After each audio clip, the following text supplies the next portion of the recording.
this computer.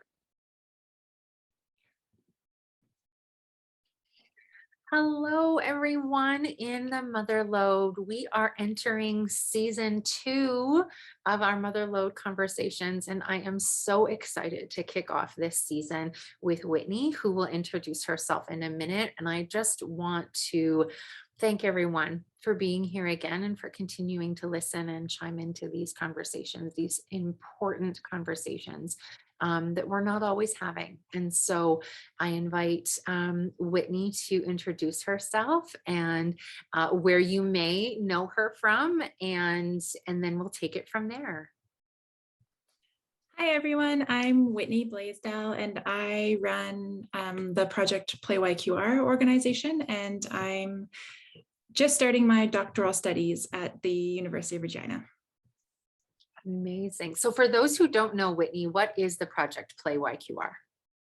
So the project Playyqr organization is actually, it's still sort of an evolving organization. So we essentially have a mission of promoting and creating more awareness around and increasing access to play for people who live in Regina. And so we do that in several different ways, and we're always looking to sort of expand how we offer our services. But it started with an Instagram account where we were documenting photographing play spaces, particularly outdoor free spaces that people can visit. And then along with that came what people seem to deem as important information to know when they're going to a space. Are there washrooms? Are the washrooms gendered? How are they gendered? Are there change tables? Do I have to take my shoes off? Should I have my children wearing matching socks? Like these things that really matter when you're going to visit a new space, right? Is there parking? You know, it goes on and on. Can I bring my own food? Does the food have to be net free? So there's this whole sort of baggage that people carry with them when they go into a space, and the more that they know, the easier it is to carry. So we tried to make it easier to get out and explore by letting people know these things about the spaces that we try to encourage them to visit. And then there were still all these gaps in services and things that the community was pointing out. And so now so I incorporated this project as a nonprofit. I never intended to do that, but now it allows us to apply for grants and to offer full-on programs. So now we have one program running right now, and it's Communities at Play. And so we offer food and transportation for people who need transportation. Food is for everybody. And then we just get together and play. And it's amazing because when I was starting that, it was sort of this, is this going to work? Is anybody going to want to come? You know, it's such a simple intervention, but it's been the registration completely filled. And then we've had families on the wait list ever since we opened. And so it's been really fun. And that's another thing that we're just continuing to adapt and learn from the people who join and what they want. But so that's essentially what Project Playyqr does. We also share research and have a website, and we try to sort of connect other resources. And we really are trying to highlight what's already available in the community, because there is so much, and there's so many amazing services and amazing people who are through different avenues supporting play, even if they don't mean to, because play is connected to health and wellness and connected to community and relationships and education and all these things. So we try to just highlight what's happening. Yeah, that's great. And this, correct me if I'm wrong, Whitney, but this account started, or this inspiration started out of your own looking for play space. Is that right? Yes. Well, yes, it did. So it actually originally was, I was just starting my thesis, and I didn't know, I knew I wanted to study play. I actually originally wanted to study how children perceive their play experiences in school. And I had a friend, and she was done her master's and didn't do a thesis route. And she said that she always wished that someone would make a play map, a play sort of directory of all the different play spaces to visit. And she meant more, you know, dino bouncers and like some of the indoor private spaces. But I just took that idea and really ran with it. And so that's kind of how it started. And then I started documenting spaces, but then I had only 20 followers or something. Like, I didn't tell anybody about it. And I was just starting to document play spaces. And I wasn't going to share it with anyone until I had lots. And then a reporter found out about it. And he did a story with my permission. And then it really has taken off since then. Right. That's so good. That's so good.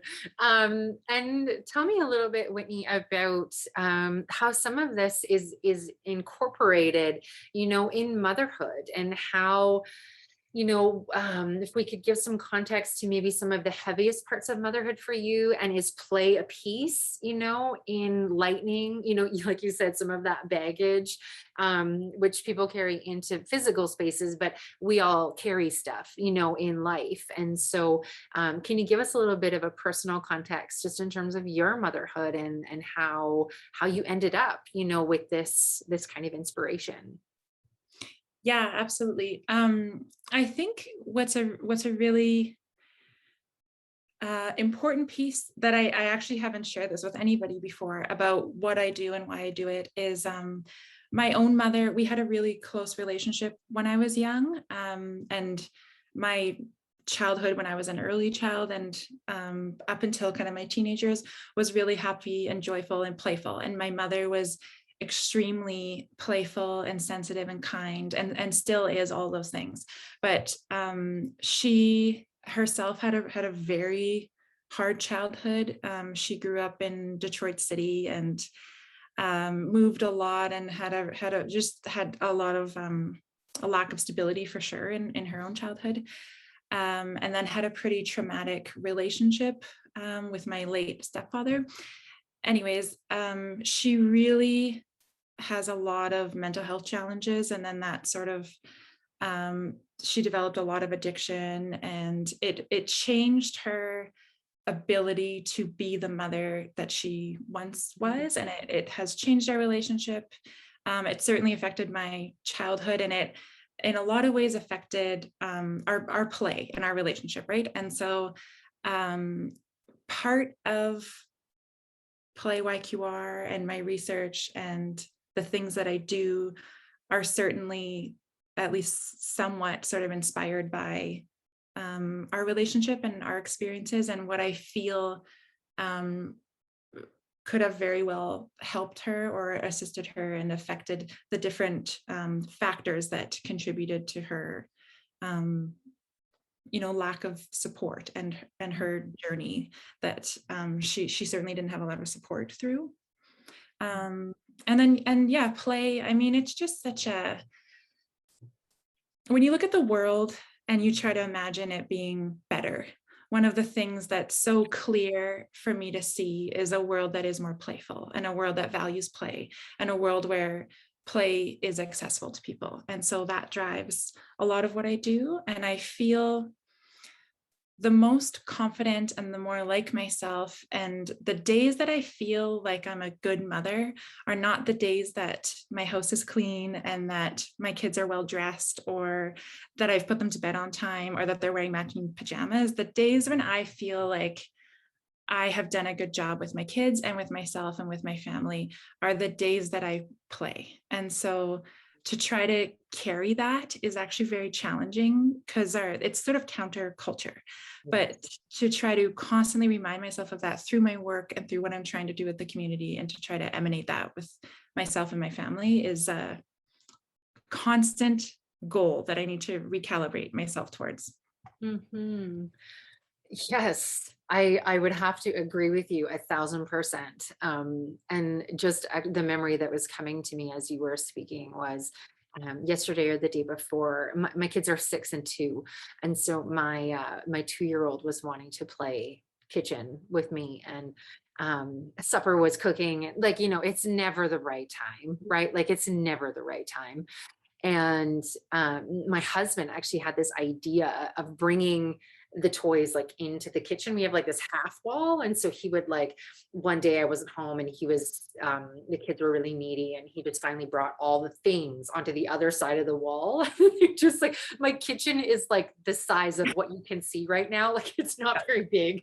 And so he'd like set up the kitchen and all these things like on the little half wall. And they just like, he was like the chef who was actually cooking supper. And then the kids were like playing with their own thing. And anyway, it just reminded me because yesterday my kids asked me to play with them, of course, at the worst time of day, which is supper time. And people need to eat, right? Like they get really grouchy when they don't eat. Yeah. So we have to eat. Anyway, and it just reminded me of like, how can we incorporate play into this moment so that I'm not so irritated by their requests and that they feel like I'm still engaging with them while also like I have to meet their needs of food, Yeah. but I don't have to be an asshole about it. Like I don't have to do that. Certainly there are days where I have less capacity. Yes. But yesterday was one of those days where I was like, okay, I can do this. Let's bring all the kitchen stuff upstairs and I can do this and you can do that and we can still do it together in a way that makes sense for everybody. Yeah. Yeah, absolutely. Yeah.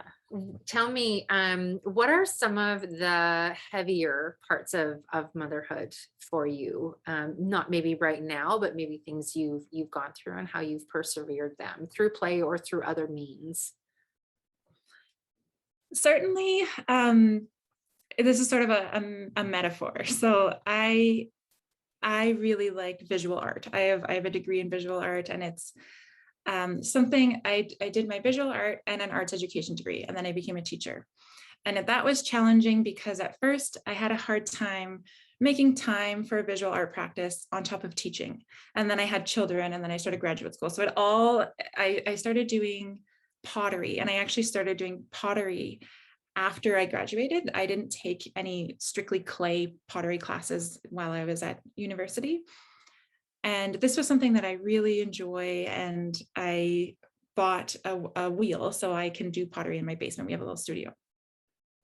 And then slowly, I just didn't have any time. And then now the space, I cleared it out, but it became full of bins of children's clothes labeled, 0 to 6 months, 6 to 12 months, and then going up. And there were all these bins, and I had to move my pottery wheel out of the way. And then they just took over the space. And then I don't know why I was holding on to these for so long. When I found out that you actually need so little, right, when you have a child. And so I gave most of it away, and now there's space. But there were moments where I would go down into the basement because our laundry room is also down there. And I would go to do laundry, and I would just look at this room that I used to do pottery in, filled with children's things that we don't need or use. And it was so sad and frustrating. And sometimes it would be enough, like on those hard days, to just kind of, it hurts. And so I think just retaining a sense of yourself and the things that you love about yourself, or the things that you love to do, essentially your own play, trying to make time and to prioritize that, even if it's not, pottery is sort of a tall order because it's time sensitive, and you need to kind of return to a task at a certain time, right? Otherwise, your whole project is sort of in jeopardy. So, but things like going outside for a run, not with your children, but by yourself, or sitting down to do a drawing, anything that's really only for you, that you enjoy, that you're not doing for your family or for your children, that is something that really helps me, because losing a sense of self, I think is quite damaging. And I think this, in my experience, affects women. And in the research I've done, it affects mothers more than it affects fathers, for people who are in a hetero relationship and have children. And then your career, I never thought I would be one of the people who took personally a step back from my career to support my children.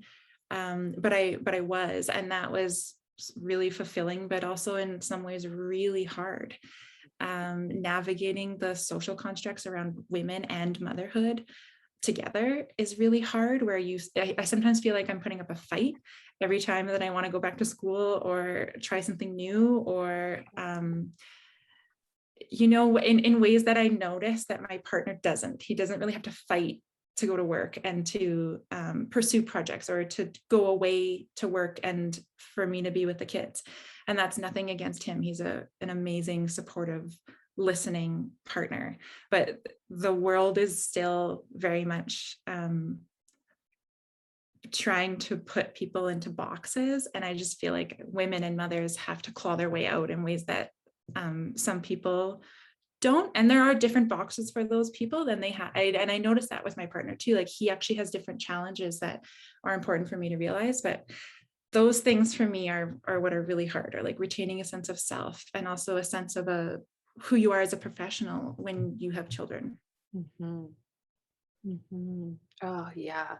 I could like feel that like heartbreak, in those really hard days, going down to your laundry room and just like gazing at the activity, the space that used to be yours that is now like you said, it's like a metaphor. Like your life has been overran, by motherhood, literally constricting your physical space. And Mhm. um, I feel so much of what I am trying to do through my practice and through community involvement and all those things is helping women to break down those barriers, those boxes that we sometimes put ourselves in. It's not always society or culture or the isms, that put us in the boxes. Sometimes it's we do it. We take over responsibility for child rearing, or we gatekeep our partners because of anxiety or other things. um, we don't experience life the way that we want to because we think we should be in the box also. Like there's a huge belief that we believe that we have to be in the box.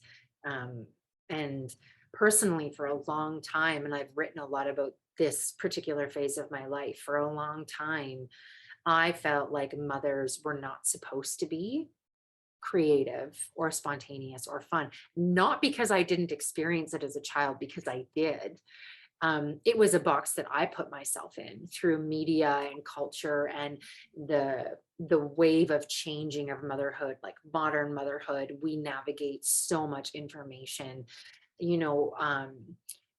I've heard stories of women tell me, like, on a dime they changed their parenting because of one Instagram post. And sometimes that change isn't a bad thing, but just we're like the consuming information about motherhood can be so much. And to literally sift through the boxes of children's clothes to get to the things that we love can be very challenging. And I'm curious how you went from the children's clothes being a barrier to your space and your hobby and your love for this art making. And can you notify any pieces along that journey that were really pivotal for you to making that decision to let go of some of the like physical pieces of your children's things? Yeah. This I don't mean to like give credit to a man here, but there was one day that just comes into mind where I did kind of break down, and this is a little bit uncommon for me, but I cried and I sort of could not stop. And my partner was home, and my partner is a teacher and a musician, and he has a very strong creative drive. And we try to support one another in being able to fulfill this drive, because it seems like when you don't, you fall apart. And so I was having a hard day, and it was the boxes in the laundry room, and I was actually in the basement looking at it, and I just it just hurt so much. And so I sort of broke down a bit. And at the time too, I think I was overtired. We had our second child was born with something called laryngomalacia, and it caused me a lot of stress because I had to, so he essentially, his trachea, I'm not a medical expert, so the way I describe this might be like completely wrong. It's supposed to be hard and structured. It's what you breathe from and through. And it was when he was born, it was soft. And so essentially, instead of being hard. And so when he was asleep on his back, and of course you're supposed to put your child on their back to sleep, he would have a really hard time breathing, and it seemed to sort of compress over time. And so, at first you put him on his back, he's okay. Anyways, it was a long me saying there's something wrong and taking videos and sound recordings and then showing them to the doctor before we could get a diagnosis, and then needing to kind of be constantly on alert. And like, he slept in our bed, and it seemed like in even more ways than are already the case, and when you have a child, that like his life really depended on me basically not sleeping. So this all contributed to this one day. And so anyways, I went to my partner and I was very upset. And then he proposed, there was a Thursday night, that he said, why don't, like, this Thursday, I'll take the kids for the whole evening and you don't have to worry about anything and you can work on pottery. And then he actually cleared out the boxes and set up my wheel. And then he was so excited. And like Thursday morning, he was like, so today when you get home from work, you're going to do pottery. And he made supper and gave the kids a bath and did that stuff. And I had one night, and it was this one evening when I just felt so good. And then I sort of tried to make a commitment that I wouldn't let go of that again. And that if I just made sure that I every once in a while had time to, and again, pottery is a tall order. I'd be lying if I said I maintained my artistic practice. I don't really, but writing, even working on school, going for a walk or a run, these little things that are play really that like feed me, I try to not let go of that. Now that I could identify that was so problematic. And certainly having a partner who, not always, but mostly appreciates this. And we do really try to help each other out. And I have seen, for a lot of women and fathers that don't have a partner or do not have a partner who understands that, and that every time that they want to do something like that, it is a huge struggle, and a fight is so challenging. Yeah, for sure. And remembering, the piece that's staying with me from that story is remembering the feeling you had, when you sat down at the wheel, and yes, the stars aligned, that night, right? Like a supportive partner, did the pre-work for you, and, really supports you in that way. But, what I'm taking from that story is really this, like, I know what that feels like in my body. And I know that sensation, and I know what it does for my ability to show up and my ability to keep coming down to the laundry room, right? And seeing it. And I think there's so many opportunities in our lives where we prioritize other things, over the things that would really bring us joy. And it's a challenge to notice the barrier and how we get past it. And if it's a systemic barrier, like that's a completely different conversation. But if it's not, and it is something logistical or pragmatic, or that kind of thing in our lives that is the barrier, it can feel so freeing when we finally say, like, no, this is what I'm going to do, and I have a capable partner who can put the kids to bed, and this is what I'm doing. Yeah. And the thing that felt so good, that I didn't expect to feel so good, was the moment of sort of surrender, of like, I am going to cry about this, as silly as it may feel. And I am going to have like a full on sort of really hard moment. And I wasn't sure how that would be met by, I like I said, I really hadn't done that. I hadn't really asked for a lot of help. I hadn't really kind of broken down like that. And even like, it took that moment of surrender. Like, I didn't go to my partner and say, I need to do pottery. It was more his seeing me like that, and us sort of like identifying that together of, like I'm underslept and I have really no time to do anything than like literally tend to the children and keep them alive.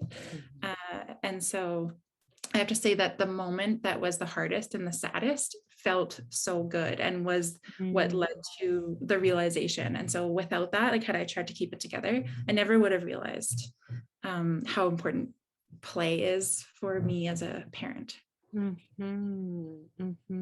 Oh, there's so much beauty and wisdom in what you just said in terms of like, had I just powered through in that moment and just kept the brave face. And you've mentioned, crying is not a typical action, for you.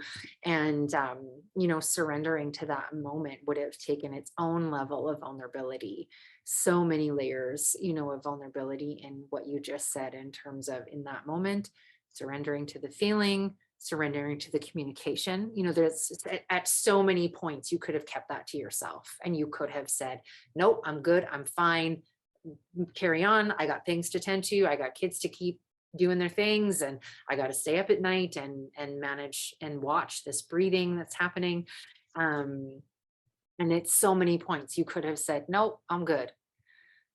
But for whatever reason, that moment didn't feel like that, and you were able to really drop in to what you needed. Yeah, yeah, absolutely. And I do have to realize that that's a huge privilege, and that especially seeing my mother, who did not have the privilege at all of a partner that she could even communicate with, I really do not take for granted that I do. And that would have, I wouldn't have even approached him, right, if that wasn't like a safe space for me. So that's a definitely something I should acknowledge. Mhm. Of course. Yes, of course. Thank you for acknowledging that. Okay, Whitney, can you tell me some of the ways that you keep your mother load light and manageable? Lately, this is embarrassing because it's almost the first time I've ever done this. But I sleep. So I, yes. And it's so weird that it has taken me, I'm in my 30s, and I get a minimum of 6 hours of sleep a night. And so I don't do I didn't get everything on my to-do list done. So I'm going to stay up. I used to do that, and I would just stay up until everything was done on my list, and then I would go to sleep, and it felt good in a way, like it was satisfying. But now I let the to-do list grow, and the world will go on, and it always does. And um, it's amazing how much sleep affects how you feel, right? And like your resilience in navigating your day, even if it's filled with tasks. I take care of myself in a way that I never really did before. So I sleep and I exercise and I get outside, and those make me, oh, they just help me so much to deal with, all the things, motherhood and relationships and work and school, and everything starts with that foundation. Absolutely. I couldn't agree with you more. And that is not silly or embarrassing at all. I think sleep is like the most underrated task of Yes. managing our self-care and our stressors and our impatience. Like immediately I know when I've not had enough sleep, or you just watch that one more episode, or you do that one more task, you just check Instagram one more time, and it ends up being later than normal. um I have early risers, and so yeah, if I'm not in bed by 10, I am a wreck the next day. On weekends too. Like it's non-negotiable. Like I have to be in bed at a decent hour in order to get that consecutive sleep. Mhm. Yeah. Yeah, I couldn't agree with you more. Okay, Whitney, thank you so much for being here. We are going to close today with 5 rapid fire questions just for fun. And then we'll close up our conversation. So what is on your nightstand right now? I'm reading Where the Crawdads Sing. It's a novel. It's phenomenal. Amazing. What was the last movie you watched? The Paw Patrol movie. Fantastic. Yeah. And what is your favorite food? Oh, curry. Favorite vacation spot? A campsite, probably Greenwater. Your favorite Instagram account? Ooh, I don't know. Is it so weird if I say Playyqr? No, it is not. I love it. I love it. Okay, great. Oh, thank you so much, Whitney, for being here with us today. If anybody has any questions or would like to connect with Whitney in particular, I'm going to have her information in the notes somewhere in the video. Whether you're watching it on YouTube, it'll be in the little description place. If it's from the blog or from the membership, it will be right below the video itself. And I really am so grateful for you taking the time. Whitney, I know you are a busy mom, and your research is just incredible in keeping you occupied. And the things that you do in our community are literally priceless. I know so many moms who have recommended you. You've come up in conversation here at the studio just because of the information and the generosity of your time and your wisdom and your knowledge. So I really appreciate you agreeing to be here with us today, and I wish you all the best. Thank you so, so much for having me. Bye, everyone.